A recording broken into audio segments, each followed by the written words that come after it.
Hi, I'm Isaac Carlson. You're watching Be Heard TV. We're here today at the Aspen Ideas block party, and I'm joined today by Eugene. He's with SparkTruck. So Eugene, I'm going to ask you just to explain for the audiences what's the message of SparkTruck.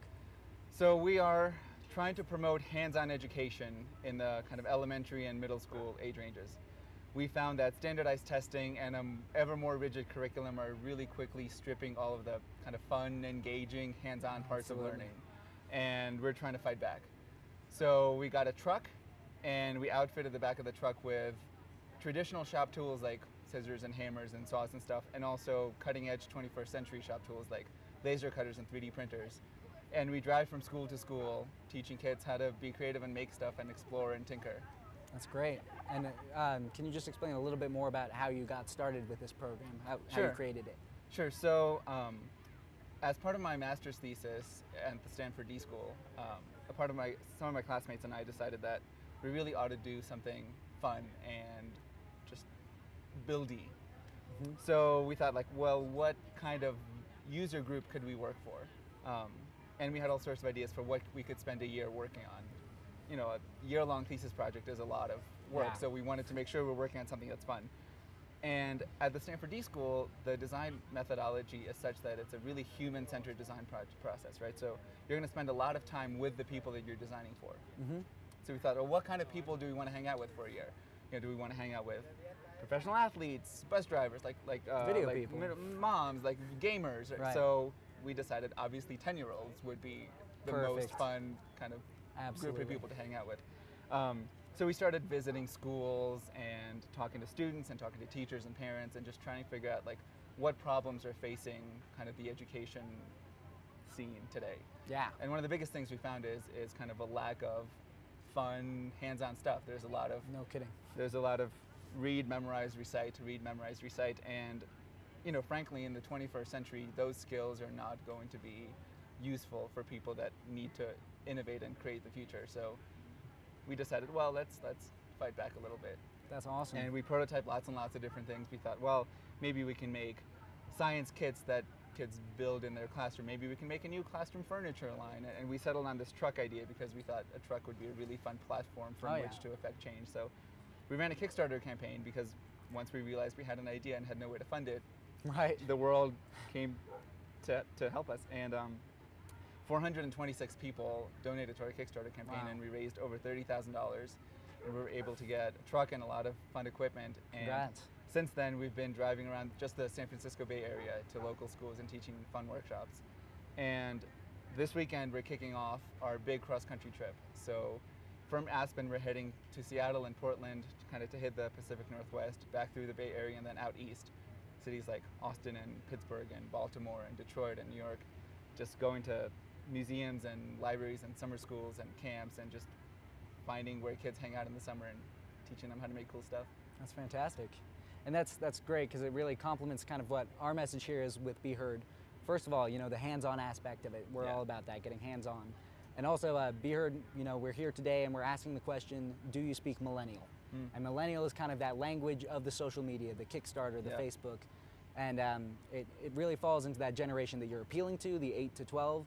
And also more expandingly towards like the parent age group as well. Yeah. So we also really wanted to focus today, you know, our message at True Media Foundation, which we're a branch of, is to make media with social value.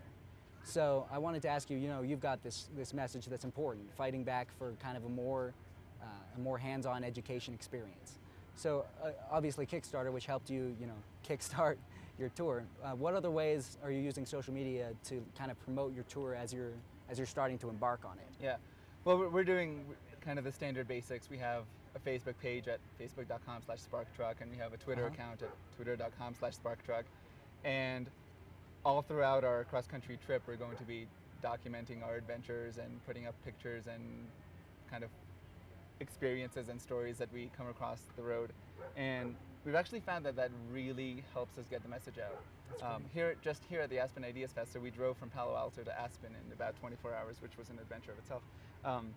And we tweeted all along the way, and it was really cool because, you know, we would tweet something like, oh, we're coming to the block party on Sunday, everybody should come and check us out. And then half an hour later, we would be retweeted by the Aspen Ideas Festival. Perfect. Right? Or like the Stanford University Alumni Network retweeted a post about our cross-country trip and said, hey, what Stanford alumni want to host these guys somewhere in their city this summer? So in large part, our itinerary this summer is being shaped through social media. People are reaching out through avenues of Twitter, Facebook, email. We have our own website at SparkTruck.org that also tries to engage some of these techniques. And that's how we've been able to plan where we're going and what we're doing and how to reach people. So I think without that, obviously without Kickstarter, which was only possible through the proliferation of social networks, Absolutely. we would have a great idea, but we would have no truck. Right, or no way to do it. No thing to present to the world. That actually brings me, I have one last question for you, and that is, what are the plans for, you've got this tour and that's for a year. What are the plans for after that? I mean, even if this program itself, the SparkTruck, continues, especially with the world of social media, you keep blogging it, tweeting it, Facebooking it. Is there hope that that will maybe spark other people to start similar projects to sort of fight back in the same way for a change in education? Yeah, definitely. So one of our favorite stories is when we were running our Kickstarter campaign with about 2 days left in the campaign, we got an email from a community group in Baltimore that said, we really love what you guys are doing. We want to do the same thing here. That's perfect. So and that's kind of what inspired us to go on a cross-country road trip in the first place, because we figured, well, we got to go to Baltimore, might as well hit other places on the way. So when we get to Baltimore, we're going to help a local group there start a SparkTruck of their own. That's great. And they're getting in touch with us about, what equipment should they get? How do they loop in teachers and students in that? So that's going to be fantastic. And also, the other thing about this generation, where the world is now, is the pace of change is unprecedented and accelerating, right? So whereas before we could make predictions and make plans, and when students started school, they knew what the world was going to look like 14 years from now, and you can plan for a career, right? Now I find that it's silly to even plan past the summer, because I have no idea what the world will look like next week. It's moving so exponentially. Yeah, exactly. Absolutely. So this summer we're just keeping our eyes and ears open for experiences and opportunities and ways in which SparkTruck can live on through other schools, foundations, groups, students, whatever. And we're just deciding to go with the flow and see what happens and do our best and hope for wonderful people to continue helping us out. Fantastic. Thanks so much, Eugene. Thanks so much really for talking appreciate to me. it. And if you guys would like to learn more, if you want to learn to speak millennial, we here at Be Heard TV, we speak millennial. We would love to help you get your social valued message across throughout the world with the social media value. So I encourage you, please check us out on BeHeardTV.com. That's www.BeHeardTV.com. Thanks so much for joining us, and we'll see you next time.